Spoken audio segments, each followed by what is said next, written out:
Oi, pessoal. A aula de hoje é sobre a Revolução Industrial. Três avisos. O primeiro é o seguinte, eu continuo com um problema aqui no meu iPhone, eu estou fazendo essas aulas pelo iPhone e eu não estou conseguindo, ao mesmo tempo, gravar e mostrar os slides. Deu algum problema aí, eu sou analfabeto nesse assunto aí, não estou conseguindo resolver. Então a aula vai ser só eu falando, mas vocês vão acompanhar essa aula pelo esquema. Eu envio o esquema para vocês, eu vou falando, vocês vão acompanhar na aula, tá? Segundo aviso, eu vou dividir a aula em blocos para não ficar muito pesado, não ficar muito chato e tal. O terceiro aviso é que eu dividi o assunto da Revolução Industrial da seguinte maneira: o significado da Revolução Industrial, as fases da Revolução Industrial e os efeitos sociais, as mudanças sociais da Revolução Industrial na Grã-Bretanha. Ok? Então vamos lá. Vamos começar com o significado da Revolução Industrial. De uma forma geral, o sentido geral da Revolução Industrial foi o processo de industrialização, não é isso? Ou seja, um processo de modernização econômica e social. A modernização, no seu aspecto econômico e social, envolve industrialização, não envolve urbanização. Então, esse é o significado básico da Revolução Industrial. Mas a gente pode detalhar isso de outra maneira. Por exemplo, no sentido mais estritamente tecnológico, o que foi a Revolução Industrial? Ela foi a difusão em larga escala de máquinas movidas por energia inanimada, energia que não é animal, energia que não é humana. Essa energia inanimada pode ser da água, do vapor, na verdade, né? É água, dos combustíveis fósseis, como carvão e petróleo, de reações nucleares, da geração de eletricidade. E geralmente é a partir dessas fontes de energia que a gente divide a Revolução Industrial em fases. Né? Ora, só que tem outro detalhe, a gente fala em Revolução Industrial, só que na verdade as máquinas são adotadas em vários setores, né, da produção e dos serviços. Então, quer dizer, o mais óbvio, obviamente, é o setor industrial, que é a maquinofatura propriamente dita, né? A fabricação utilizando máquinas, que alguns chamam de sistema fabril. Mas ela é adotada também na agricultura, com a mecanização da agricultura. Ela é adotada também nos transportes. Ela é adotada também nas comunicações. A máquina, né? Então o que a gente vai ter, na verdade, é a expansão do uso da máquina por vários setores ou várias atividades econômicas.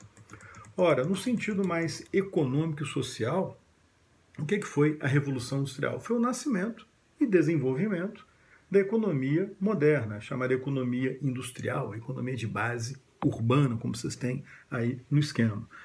Ou seja, produção, transporte e comunicação agora em massa, em razão dessa introdução da máquina nesses vários setores. Aumenta a produtividade, mas aumenta também a produção. A população se concentra nas cidades, as atividades econômicas se concentram também nas cidades, então a industrialização é acompanhada de uma urbanização sem precedentes na história, a sociedade moderna, a sociedade industrial e urbana, que portanto nasce com a Revolução Industrial, mas não é só isso não. A Revolução Industrial ela estimula o aparecimento de outras atividades, ou ela amplia as atividades do setor de serviços. Vão surgindo inúmeras empresas, inúmeras atividades econômicas concentradas nas cidades, vinculadas à atividade industrial. Então, por mais que o centro da atividade econômica seja a indústria, a gente vai ter, na verdade, uma economia muito mais diversificada, muito mais complexa do que aquelas economias pré-industriais. É evidente, pessoal, que isso acarreta uma transformação na estrutura social. Primeiro, a gente vai ter a formação de uma nova classe social, o operariado industrial. É o crescimento do proletariado urbano, que é composto por operários das indústrias, mas também por trabalhadores de outras atividades. Esse proletariado urbano ele já existia, mas ele se torna muito mais numeroso e decisivo aí na história contemporânea a partir da Revolução Industrial. Um outro grupo que também já existia e cresceu de uma forma espetacular a partir da industrialização e da urbanização foi a classe média, as camadas médias urbanas, entre elas profissionais liberais, pequenos empresários, a chamada pequena burguesia. E, claro, uma nova elite se forma, uma elite composta por industriais, sobretudo a elite burguesa, né, dos proprietários das indústrias. Porque, na verdade, a gente pode ter uma elite industrial que não é necessariamente formada pelo proprietário da indústria. Pode ser o administrador, né, os gerentes, os presidentes de grandes empresas, mas que não são necessariamente os proprietários. Isso nos leva a um outro ponto que muitas vezes é esquecido. Que, na verdade, pessoal, nós temos dois modelos de economia moderna, de economia industrial, dois caminhos de industrialização ao longo da história. O primeiro caminho é o caminho capitalista. O segundo caminho é o caminho socialista. O caminho capitalista foi mais comum, predominou e predomina até hoje. É uma industrialização baseada na propriedade privada das indústrias e numa economia de mercado, voltada para o comércio, visando o lucro e tal.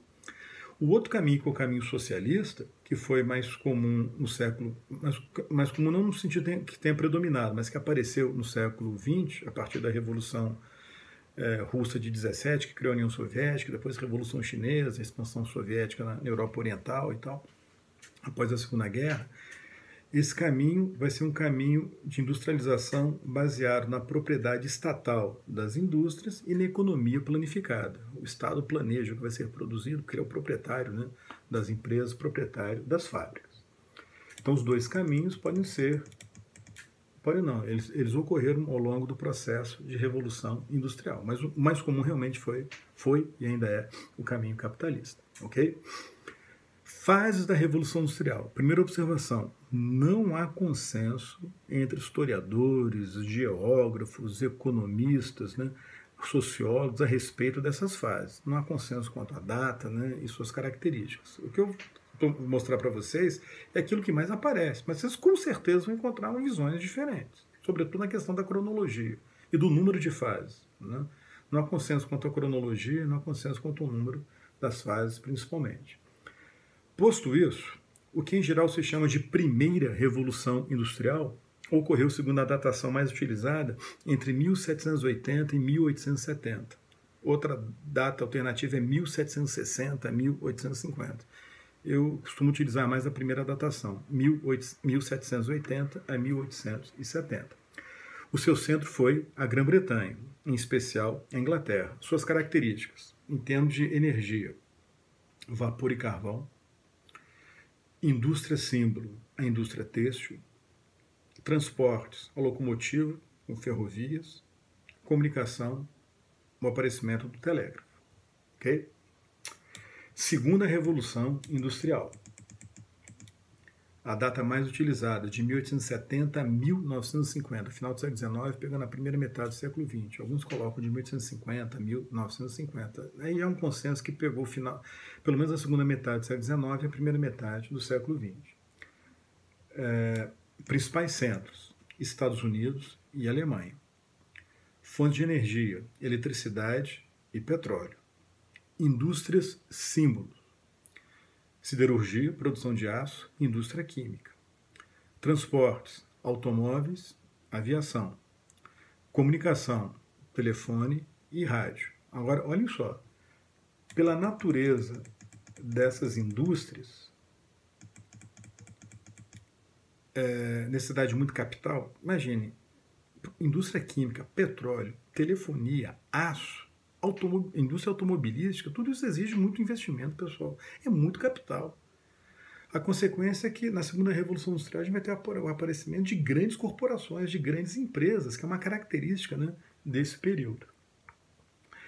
A terceira revolução, também na segunda Revolução Industrial que aparece aquela administração científica associada ao Taylorismo, né, que vocês estudam em geografia, e aparece também um modelo de linha de montagem de produção em massa, que é o Fordismo, né, do Henry Ford, né, do proprietário da indústria automobilística Ford.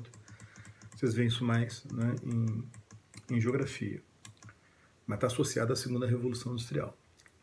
Aí pronto, depois da segunda Revolução Industrial, aí não tem consenso mesmo. Alguns falam em terceira Revolução Industrial, geralmente situada entre 1950 e 1990, ou então 1980, os principais centros dessa terceira revolução industrial, que pega, então, basicamente o que? A segunda metade do século XX, ou quase toda a segunda metade do século XX. Estados Unidos, Japão e Alemanha. A União Soviética, nesse período, virou a segunda maior potência industrial do mundo. Só que ela se destacou mais na indústria pesada, na indústria de base, na indústria bélica, não na indústria de bens de consumo. Né? E uma das grandes características do período vai ser o desenvolvimento da indústria né, de eletrônicos voltada para o mercado, né, indústria de consumo de eletrônicos. De fato, suas características: energia nuclear, indústria símbolo, os eletrônicos, né, que eu estava comentando, transporte, a gente vai ter expansão da aviação, nas comunicações a gente vai ter a televisão, né, o grande símbolo. A televisão foi inventada na década de 1920, mas ela vai se propagar de fato a partir da segunda metade do século XX. Né? A terceira revolução está associada também ao toyotismo, né, aquela ideia de uma produção enxuta por demanda para evitar desperdício, né, também é um fenômeno que vocês estudam bastante em geografia. E aí nós temos a quarta revolução industrial, geralmente colocada, datada de 1990, né, final do século XX, até hoje. Né? Seus principais centros: Estados Unidos, China e Japão. Vocês estão vendo aí no esquema.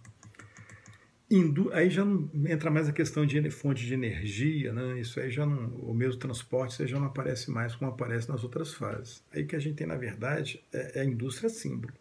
Né? A indústria símbolo, pessoal, é a informática, é a robótica, é a microeletrônica. E na comunicação, nós temos a internet. Né? Acho que eu falei agora que comunicação não entra transportes, né?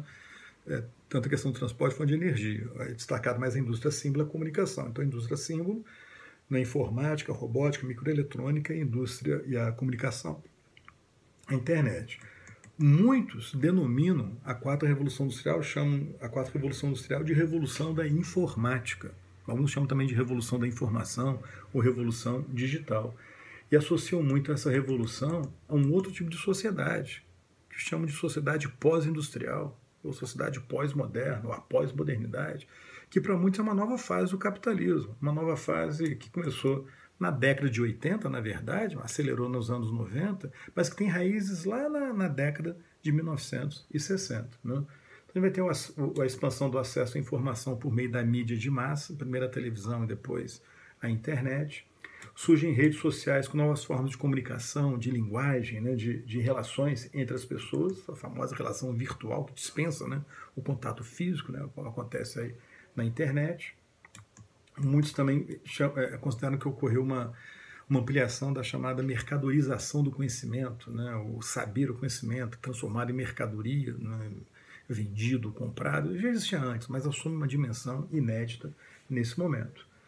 Agora, muitos também chamam atenção para essa fase de pós-modernidade, mas para mudanças culturais, como, por exemplo, o relativismo cultural, a ideia de que nenhuma cultura é superior à outra, que a gente tem que compreender as culturas, né, dentro das suas próprias características, sem um juízo de valor baseado na nossa própria cultura. Então, aquilo cria um clima de maior tolerância, de achar que todas as culturas têm um valor próprio e nenhuma superior à outra. Mas do ponto de vista tecnológico e econômico, a grande característica dessa revolução, sem dúvida, é a informatização, né, a informática, né, a internet, a revolução da informação ou revolução digital. Vou fazer uma pausa aqui para falar daqui a pouco sobre a Grã-Bretanha, ok? Até breve.